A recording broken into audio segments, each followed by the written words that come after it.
Hello, hello, hello, and welcome to What's in Your Cup. Today, we will be discussing how to keep your cup full when you're either working with or dealing with mental illnesses.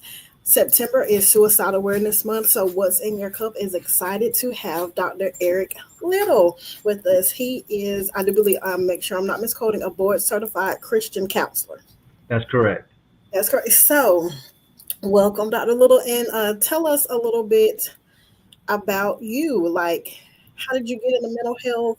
Did working with mental health choose you, or did you choose it? Because sometimes our professions choose us. Yeah, I think it was a little bit of both, Ebony. Um, Ever since I say, a teenager, I had this desire to help people. In fact, that's one of the things that led me into Christian ministry at the age of 17.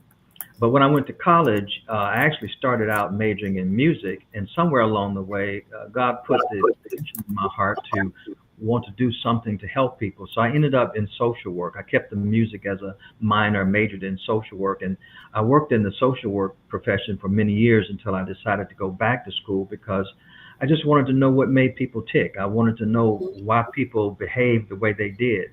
And that's what led me into psychology. And so my PhD is in Christian counseling and psychology, and it's been a blessing both to me and to I hope the people I've served. It's funny when you study something, you end up finding some things out about yourself along the way. Yes, yes. I I get asked a lot of time. I am a nurse by profession, but I get asked a lot of times, am I a social worker? Because I love the helping people aspect of it, and I think if I had known more about social work before I went to college, I probably would have ended up being a social worker. I love Mhm. my favorite rotation. I had two favorite rotations in college, and it was psych and OB. And I Mhm. have always wanted to be a psych nurse. I worked psych for just a little bit, Right. but I I love the side that you get to actually help people. It seems like it's very purposeful work, and it's exciting to see when it clicks and you're able to see the manifestation of the work that the people have been doing. So Yes. I think that's wonderful. Yes. Um, what do you personally find the most rewarding about the work that you do? Well, for me, it's when the light bulb goes off in somebody's mind or heart, and they sometimes will tell me, is something you said, or maybe this therapeutic approach helped me to see my way or help me overcome this. And that for me is the payoff, for people to actually be helped and see a way through the darkness and see that there's a light at the end of the tunnel. And it's like the gospel. Not everybody is going to respond the way you want them to respond all the time, but for me, even if it's just that one, it makes all the difference. I want to digress just for a second because we did make a differentiation with you being a Christian counselor. So, is there a huge difference between Christian counseling and I guess what we would call traditional counseling? Right.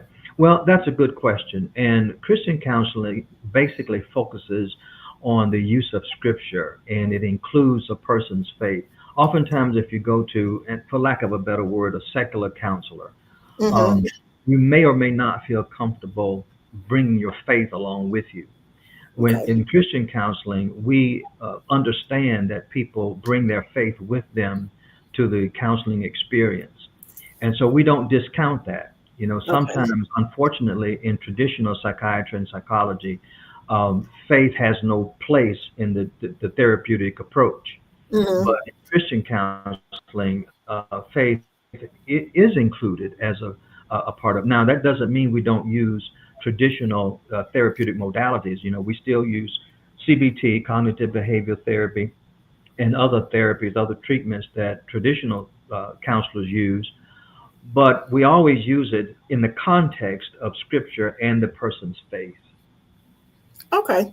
So that's kind of what I thought it was, but I wanted for our listeners who are watching now who may come back and watch it later, I wanted them to be able to know for sure what that difference was. Well, to get to our topic for tonight, which is suicide awareness. So, how do how would you say a layperson could identify someone that was maybe feeling suicidal? Is it easy to identify? Yes and no. And the reason I say that is because sometimes when a person has absolutely made up their mind that they're going to take their own life, they may do so without giving a sign or a sign that you are readily aware of. And Hmm. I'll give you a for instance. I remember many years ago, I was counseling a teenage girl whose friend had committed suicide. And the young man was by nature a happy-go-lucky, joking kind of guy, fun-loving guy. But one day when they were at the locker, the young man said to her in a joking manner, I'm going to leave you in my will. And she just brushed it off because, he was always had this happy-go-lucky manner about him. She said, but the next day she found out he had killed himself. Oh wow. And on hindsight, which is always 2020, Hmm. she realized that he was in a subtle way communicating something to her, but she wasn't. She just couldn't. She missed it, and so it happens. We do miss it sometimes because people have a way of masking their feelings. But I would say one of the main things a person could do, a layperson could do, is develop their listening skills. So often we don't listen well enough because I had a friend of mine used to say there's more between the lines sometimes than on the line. And Yes. so if we practice listening skills, and there's a wonderful book called The Awesome Power of the Listening Heart by a man named John Drakeford, Okay. and he talks about listening as an art, because you listen. Most people listen with their ears, and of course we have to hear what is being said. But being able to interpret and read between the lines is a skill.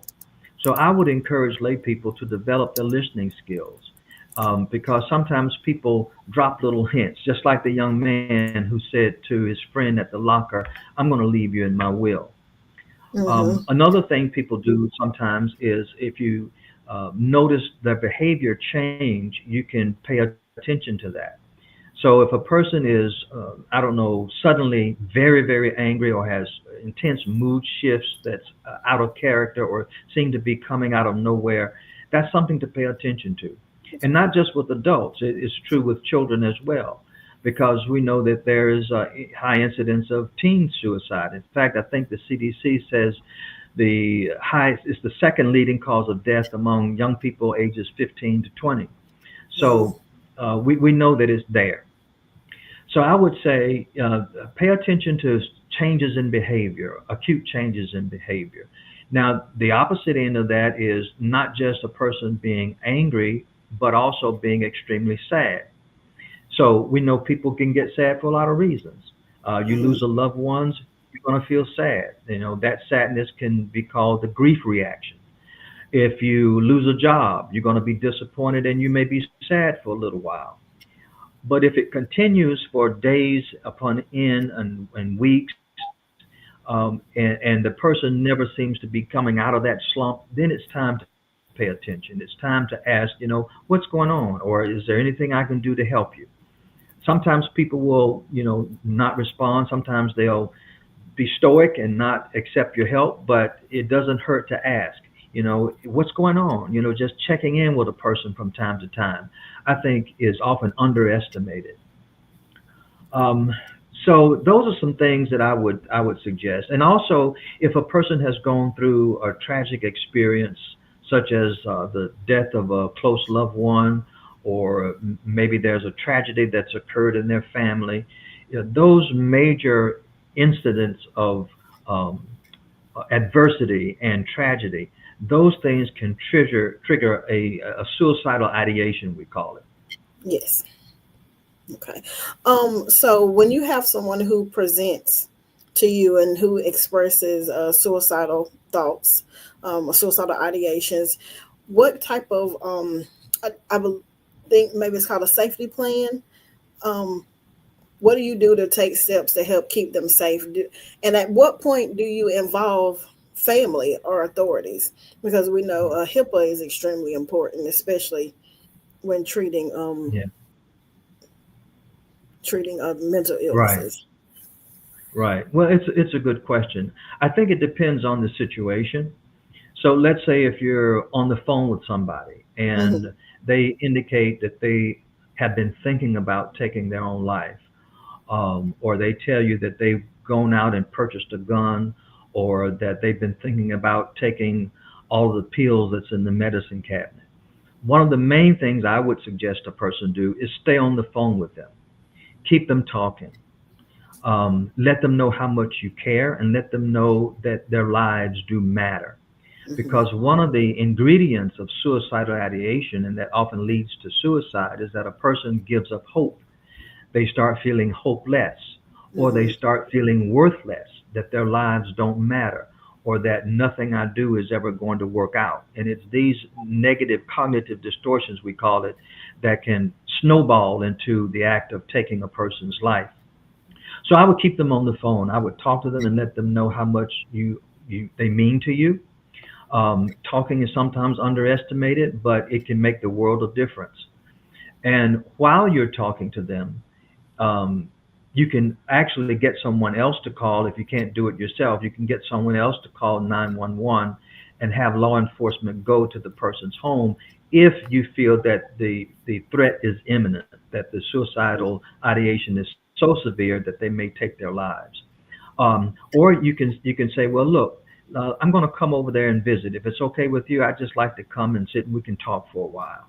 And today's technology, you can stay on the phone with them while you're driving your car to the person's house. And so you go and just stay with them and sit with them and let them know how much they mean to you. And at that point, you can even ask them, you know what, I think that you could use some professional help. Is it okay if I take you to the emergency room? And oftentimes people will say yes. If it's not at that point, you can suggest to them that they make an appointment to see a professional if you don't think the suicidal threat is imminent. So it kind of depends on the situation. Okay. I I remember. do. Go ahead. I'm sorry. No, sir. I'm sorry. Go ahead. I thought you took a breath. So No, go no, ahead. no, I no, can no. say Go my. ahead. I remember when I was in college, my one of my best friends at the time, her boyfriend called and threatened to kill herself, and she called me in a panic, and I was like, "Girl, call campus security, because if he's Yeah. serious, you'll never be able to, live with you didn't do anything." And so we Right. called security. He called her back. He was livid and outraged. I said, "Well, girl, we don't know if we saved his life or not." So it was Right. just, there's just something that I take that very seriously.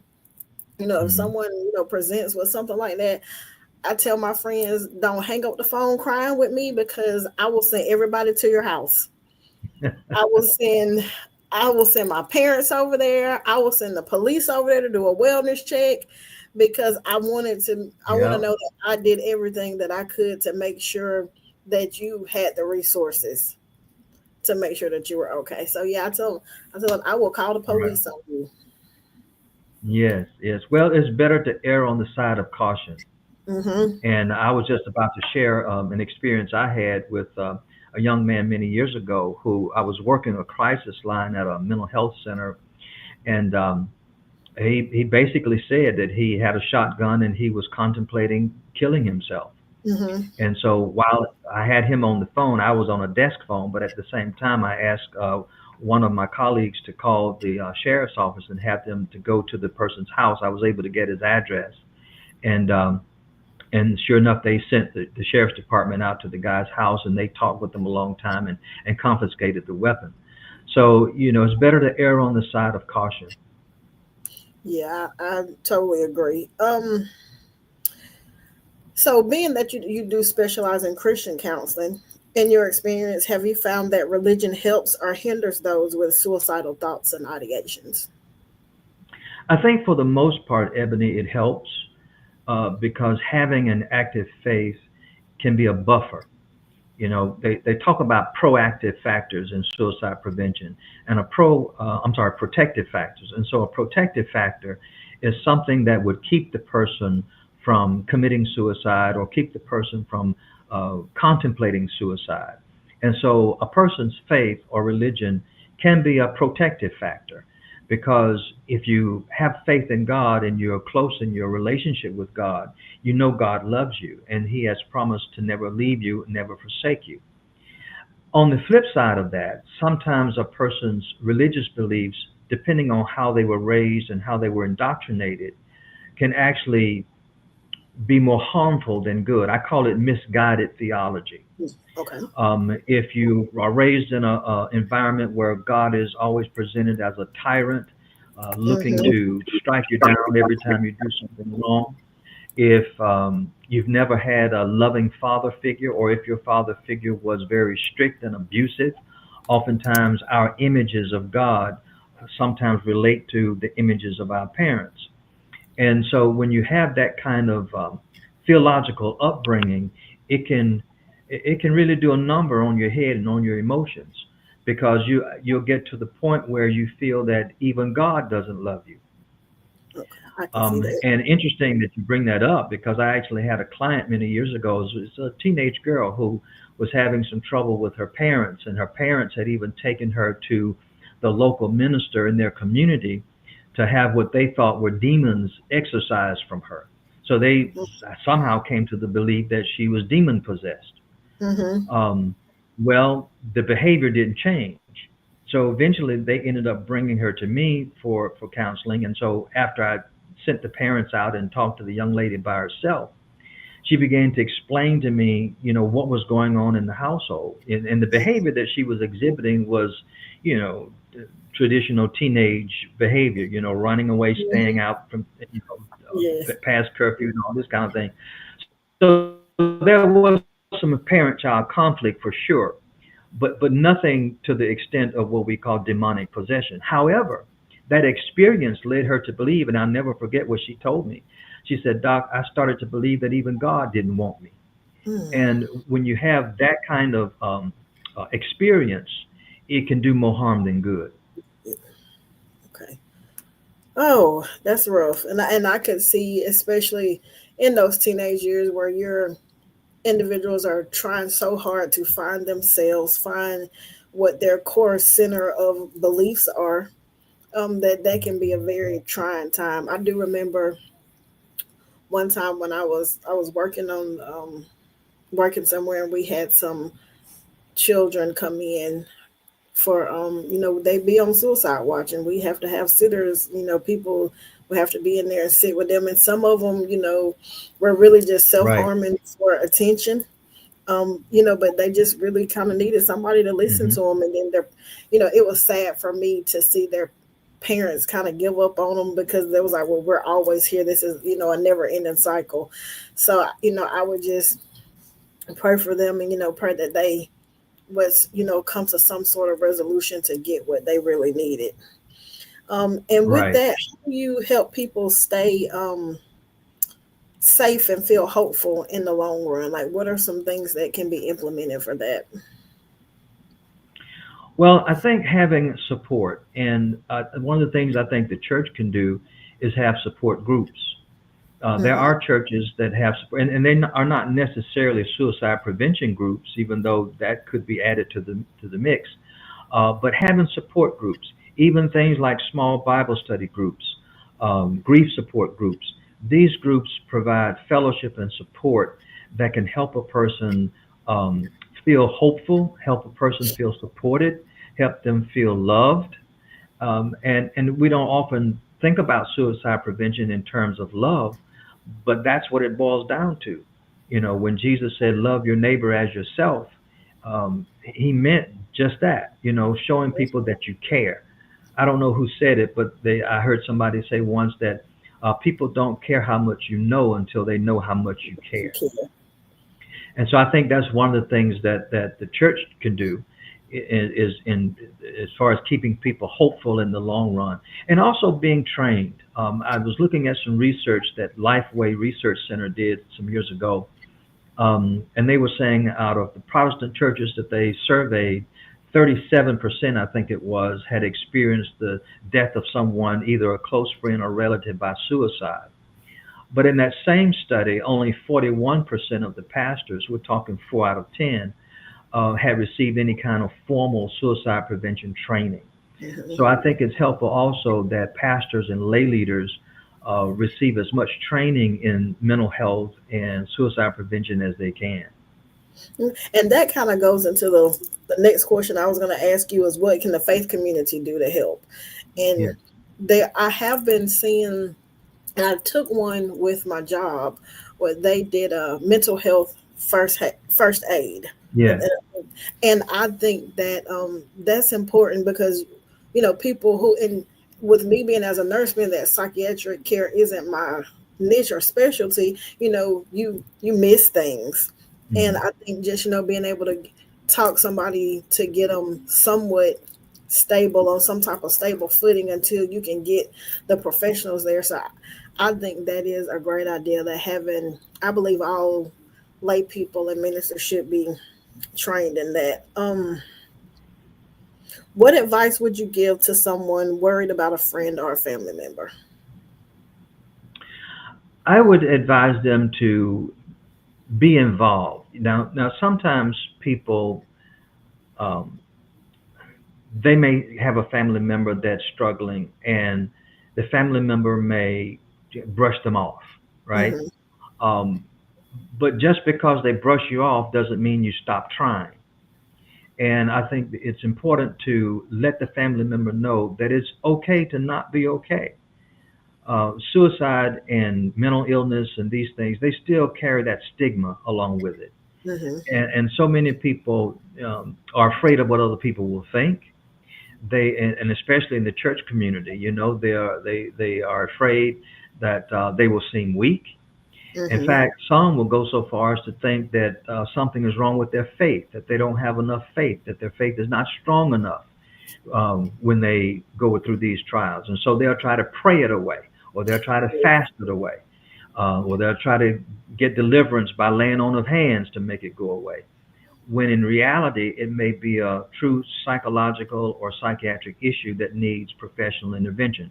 And there's nothing wrong with that. I've spent a good bit of my career preaching that message that psychology and theology don't have to be enemies. They can complement one another. Yes, I was talking with a group of friends last week, and one of the pastors I had on the panel said, "There's nothing wrong with prayer and appeal. You Mm, can pray and you can take a pill." And I think if we could work to decrease the stigma around that, that more people would actually go and seek out intervention. Because yeah, sometimes you got a chemical imbalance and you need that pill to provide that extra support. right. I did get a text earlier today, and someone wanted me to ask, um, what are your thoughts with the rise of suicide among people who have served in the military? And what are some things we could do to combat that? Well, that's a very good question.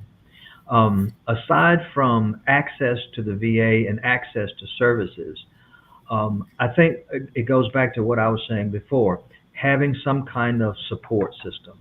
Mm-hmm. Um, the VA is one beautiful way to do that. And of course, the VA is not a perfect entity, but they do offer services. Yes. But it's also important for them to have support. That's why these veteran groups and groups like that provide support to each other are really important.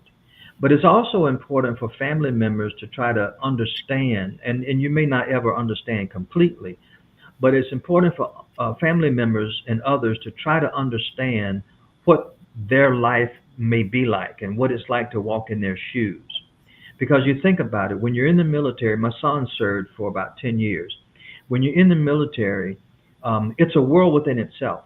Mm-hmm. And in that military world, you develop a bond. You develop a bond with your fellow combatants. You develop a bond with the soldiers that you train with. I know he still has relationships with men that he served with even today. But it's that support that means so much to him, because these are men that went through what he went through. They understand what it's like to come back to a civilian world that's totally different. You know what I mean? Because in the military, it's very structured. Yes. Then you get back into to the civilian world where it's every man for himself. Yes. You got to figure it out. And a lot of these, Yes. yeah, and a lot of these systems, even with the mental health systems, and this, a lot of these systems are complicated to navigate. Yes, they are. And Yes, just they are. having somebody there to assist them with that and empathize. The word empathy, try to put yourself in that other person's shoes means so much. Yeah, because I one of the things that it's so hard, and I know, especially here because we would be considered a rural area, getting the access to care, Hmm. finding a provider, Hmm. is because mental health appointments can be weeks and months out, and Right. so we find that our people that need help always are in a state of crisis because they can't get an intervention when they need it, or an intervention to stop the crisis.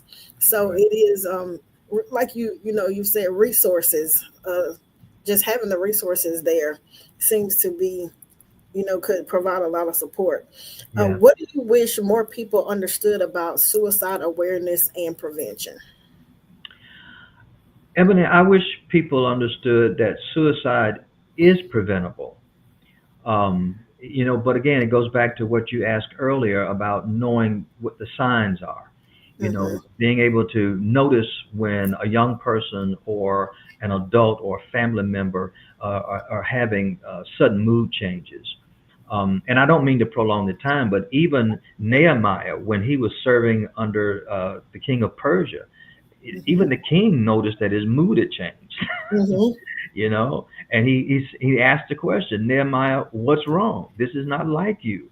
And Nehemiah, of course, said, well, I learned that the walls of Jerusalem have been broken down and the gates are burned with fire. I'm sad and I need to go back home.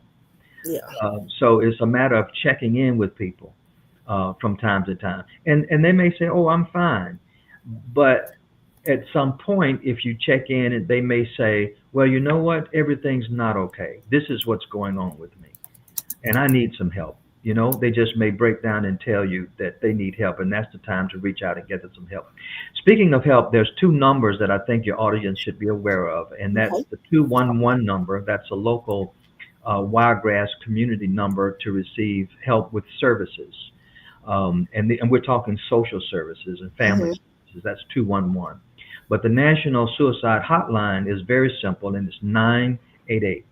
It used to be longer than that. It was a toll-free number, but they Yeah, I was gonna shortened say I it. thought so. Yeah, it was, but they've shortened it to 988. So if a person can simply remember to call 988 if they're struggling and they feel suicidal, somebody will be on the other end to listen to them. Okay. Well, pull that up. That is great to know because I did not know that. I did remember it being a toll free number, so I'm glad to know that. So in closing, Dr. Little, um with the type of, before that, I'm gonna ask one other question. Okay. Um a couple years ago I was doing some research and I found that the suicide rate among clergy and lay leaders in the church had begun to rise. Hmm. And I found that actually quite alarming. And it was during a time when it was suicides were all over the news at that point. It's probably about 3 or 4 years ago. What pressures do you think add to uh, clergy leaders committing suicide? I think one of the top contributing factors is this feeling of isolation. It's being in a crowd and still feeling alone. Um, I thought about something that Mother Teresa said. Mother Teresa said in before she passed, she had written some letters to her superiors, and in those letters, she talked about how lonely she felt. Now, everybody looked at Mother Teresa as Mother Teresa, right? She Yeah. was the one that started the hospital for the sick and the homeless in Calcutta. She was a world-renowned figure. But in her private time, in her private battles, she talked about how lonely she felt, how Mhm. distanced from God she felt. And that's something that is not common to Mother Teresa. It's common to a lot of people in the clergy profession because you're constantly, as you said earlier, giving You're constantly around people. People are constantly demanding things of you. But who do you go to when you need somebody to talk to, right? Uh, Right. People can say, well, go to God, even Jesus had to take three people with him to the Garden of Gethsemane. He took Yes. Peter, James, and John because he was so depressed in knowing that his life was about to be taken, Mm-hmm. that he needed that physical companionship. And so I think that's one of the things sometimes. And then the multiple demands on your time, especially if you're in a denomination like whether it's Methodist or United Methodist, CME, or Catholic or Episcopalian, whatever. When you have this hierarchy of leadership, demands are made on you from every level. Not to Yes. mention the demands made by your local congregation, and then on top of that, if you have a family, the demands of your family. Mm-hmm. And so, being able to know when to say no. I may be getting a little bit ahead of myself, but one of the questions you asked was, um, uh, how do I manage to keep my cup full? And Yes. I have learned to say no. It's a Okay. small word, but it can be a powerful way to help manage your time. And realize that the world still turns. People will still, I mean, if they fall out with you, fine, but you got to learn how to manage your time. There's some things I don't negotiate. When we're at the dinner table with the family, there are no telephones. There's no cell phones at the dinner table. We don't take phone calls at the dinner table because I explained to them that this is the time that we have to connect and be with each other. And if it's that important, they'll leave a message or they'll call back. Call you back. I'll call you back. So you did take my last question, so I'm gonna flip it just a little bit. All So right. other than saying no, tell Mm-hmm. me, because you pull a double duty, so you're kind of pouring from both ends. You're a Right. pastor and you're a counselor, so you get a lot. Right. Other than saying no, tell Mm-hmm. me one way you use reflection to keep your cup full. Well, I try to schedule some quiet time, and that may seem trivial, but to be able to have some alone time where you can, whether it's going on a drive. Sometimes I'll just get in the car and just go for a drive, and just going for that drive, whether it's an hour and a half, it gives me a chance to clear my thoughts. It Hmm. gives me a chance to hear God speak to me. It gives me a chance to reflect, as you say. Hmm. But you have to be in a situation where you're not around people all the time to be able to do that. And of course, to spend time in prayer and meditation. Prayer is not just asking God for things. Prayer is also being able to listen to what He may have to say to you. And oftentimes He will speak through the scriptures. So having that time to read the scriptures, study the scriptures, meditate on the scriptures, and not just scriptures. I have self-help books in my office that I pick out from time to time and read, and God speaks to me through those sometimes. So those are some things that I do. And then I like to work outside in the yard. I like gardening. I like the smell of the earth going through my fingers. Something about that that's therapeutic and relaxing for me. Okay. So, one more time, tell us who was the author of The Awesome Power of the Listening Heart? John Drakeford, Drakeford, The Awesome Power of the Listening Heart. Okay. It's been out for a long, long time, but it's an excellent book on this thing called listening. Um, because, like I said, we often hear, but that doesn't mean that we're listening. Correct. So, I want to thank you so much. I appreciate. I know you are a very busy man. Thank you for coming on and speaking with me about suicide awareness. This has been What's in Your Cup with Coach Ebony Lachelle. Thank you. It's been a pleasure. Good night. Good night.